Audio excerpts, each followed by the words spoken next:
Alrighty. So here we are again on a Wednesday in which I forgot to make a video. So let's just do this quickly because I have things to do. So this week we were talking about, actually by things to do, and by things to do I mean bed. So let's just hurry along, shall we? So this week we were talking about books that changed our lives, and for the most part I'm talking about one author. So before we do that, I'm going to talk about a different author, and that is The Giver by Lois Lowry.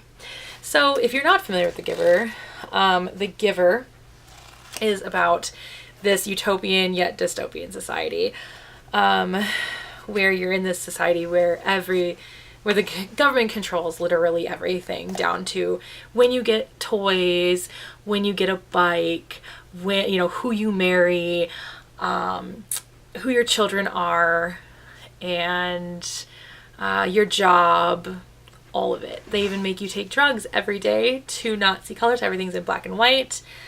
Everywhere is the same outfits. It's kind of crazy. They made a movie about it, so if you're not super into reading, there is a movie. It's slightly different, but for the most part, it follows the book very, very well, minus the age of Jonas, who's the main character.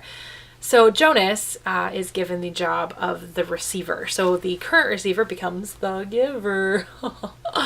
Yeah, that's how it works. Anyway, so Jonas gets to learn all the things, good and bad, that he's missing, like music being good and like war being bad. He gets to experience all of these things. So I actually prefer, usually I'm not one to be like, the book is better. I'm like, they're two different mediums, they're completely different. But the thing I love about this is it's so descriptive that you almost feel the things that Jonas is feeling. And so during those descriptive times, I do actually really prefer the book. But, he gets to learn all the good and bad things about his society, and at the end of the day, he realizes that his society is so dystopian and not good. And so I really like that because it really put into perspective for me government and whether or not government should have control over anything. So you can blame this for me being libertarian, I guess. I don't know. Moving on. So now we get to talk about one author and basically every book that he has ever written that I have finished. I'm in the middle of one, and then I have one more waiting in the wings. But that is Mitch Albom, and the first book I read was Tuesdays with Morrie.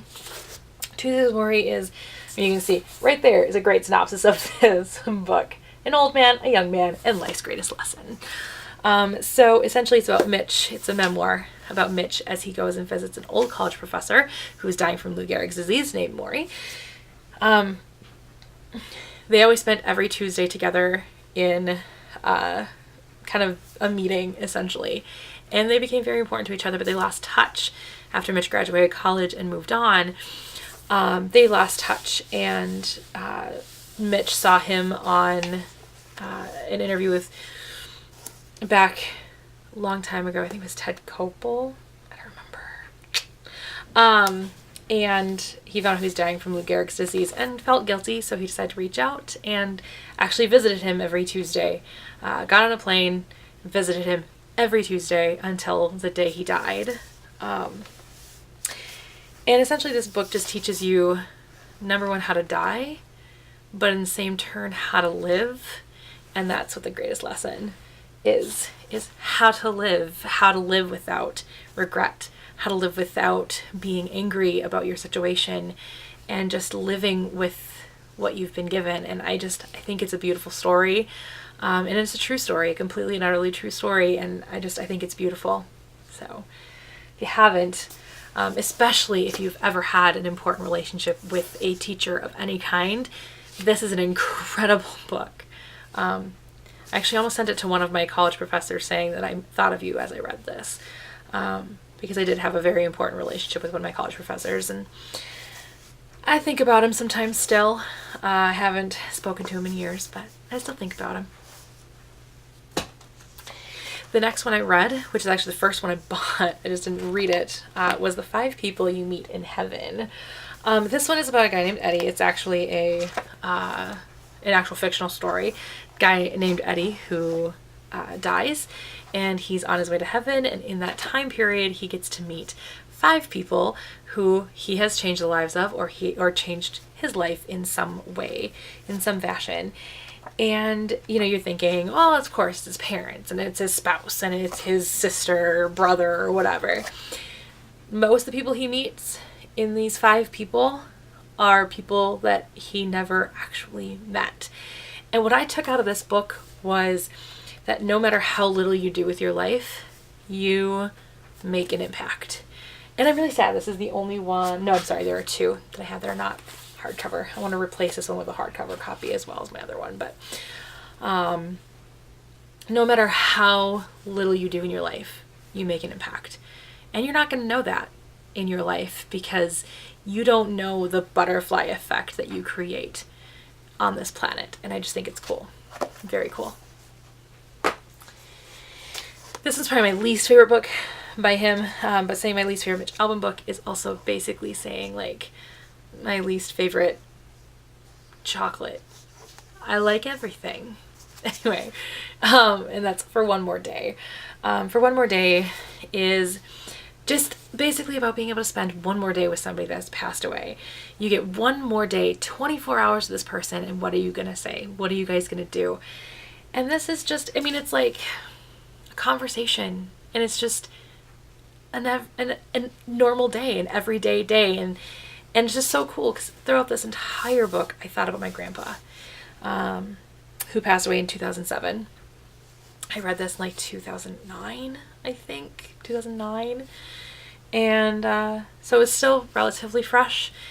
And I just thought about my grandpa and thought about what would I say, what would I do, what would we do if I got to have one more day with my grandpa. And it broke my heart because I know I'm not going to get that beautiful moment. But at the same time, I kind of got to live vicariously through this character, and it really honestly made things easier for me. I did not take my grandfather's death well, and this really helped me get better. So it's kind of like my therapy, really. The next one is jumping back into the memoirs of Mitch Albom, and that is Have a Little Faith.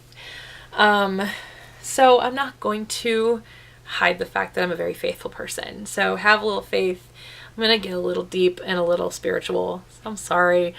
But, so Have a Little Faith is about Mitch Albom. It's another, like I said, another memoir. Mitch Albom, his childhood rabbi comes and asks him to write his eulogy. And Mitch is like, well, you're not dying, are you? He wasn't. But, you know, he's like, well, why not get started now? And that eulogy ended up actually becoming basically this book. I mean, he actually gave a eulogy and everything, but this is basically the eulogy. And it's absolutely incredible. But at the same time, during this time period, he got to meet this Baptist pastor who had come from a very bad life. Basically, there was one night he didn't think he was going to survive the current situation that he was in, and he promised God that if I make it through this moment, if I make it to tomorrow, I will devote the rest of my life to you. And he held true to that promise. And so he meets this guy downtown Detroit, hole in the roof church, and he just develops this amazing friendship. And then he goes back to the rabbi and says all of these things, saying, I don't know how this guy can honestly say that he is a person of God because he's done so many bad things. And this, one of the big things I learned from this book is, you know, the whole idea of one of my favorite things that the rabbi says in the book is that religion is like a tree, lots of branches going off in different directions, but all pointing to God and all pointing to him. And so why judge another person's beliefs regardless of the God they choose to worship? And I mean, I already knew that. I already felt that in my heart. That was already who I was as a faithful person, but it just kind of solidified that for me. And I appreciated it and I loved it. So, moving on. And the final one is the final one that I have completed, and that is The Timekeeper. This one has actually become my favorite Mitch Albom book that I have ever read so far. This one was a lot to digest. I mean, his books are not super long. His two newest ones are First Phone Call from Heaven is the one I'm currently reading, and then I still have The Magic Strings of Frankie Presto left to read at this point. I actually have 2 copies and one of them signed, so yay me. I got to meet Mitch Albom a while back, I think 2 years ago or something, but I gotta hurry. I've got 2 minutes left on this memory card. But The Timekeeper is about 2 people, well 3 people really, but 2 people who have nothing to do with each other. One's at the end of his life and the other one is at the end of her life as well, kind of. So she's wanting to kill herself and he is ready to die but wants to live longer. And then we have Father Time, who is watching all this unfold. And through the both of them, he's able to learn more about time, and through him, they're able to learn about time, and that time is fleeting, and that's it. I don't know, but yeah, I got from this that it's never enough. Time is never enough, but that's because we make it not enough. We don't allow ourselves to enjoy what we have, and then we feel guilty at the end, or we want it to end too soon, and it's just such an incredible book. I love Mitch Albom. I just do. I absolutely love Mitch Albom. So if you haven't read Mitch Albom, please do. He's a fantastic author. They're fantastic books. And Dylan, we will see you tomorrow.